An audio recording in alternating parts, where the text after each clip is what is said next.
Des capacités militaires israéliennes très avancées, c'est le constat d'Aviv Koravi. Des capacités qui permettent à l'armée israélienne de contrer la menace iranienne. C'est en tout cas le message que le chef d'état-major de Tsahal veut délivrer. Dans une allocution de 50 minutes, Aviv Koravi, qui quittera ses fonctions dans quelques semaines, met en avant les avancées de l'armée israélienne, notamment dans le domaine des renseignements. Et le message est clair, mettre en garde les Iraniens, ils sont surveillés et Tsahal se tient prête. Une menace qui s'adresse à l'Iran, mais pas que.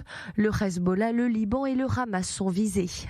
Des déclarations qui interviennent alors qu'Aviv Koravi a reconnu la responsabilité de l'armée israélienne dans une frappe sur un convoi à la frontière syro-irakienne.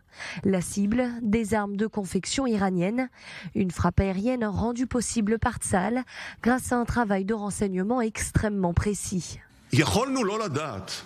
Nous aurions pu ne pas avoir connaissance de ce convoi syrien il y a quelques semaines. Nous aurions pu ne pas savoir qu'il se dirigeait depuis l'Irak vers la Syrie.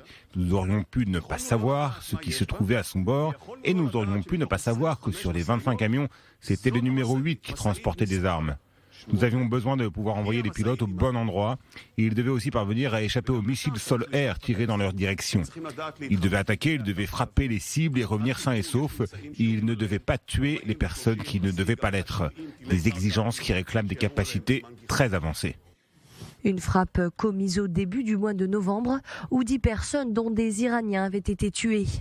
L'armée israélienne n'avait fait aucun commentaire à l'époque et c'est d'ailleurs la politique d'usage de l'armée israélienne. Mais si Tsahal ne reconnaît jamais ou très peu ces frappes aériennes en Syrie, le message de l'armée israélienne a toujours été clair, tout faire pour stopper l'influence iranienne dans la région.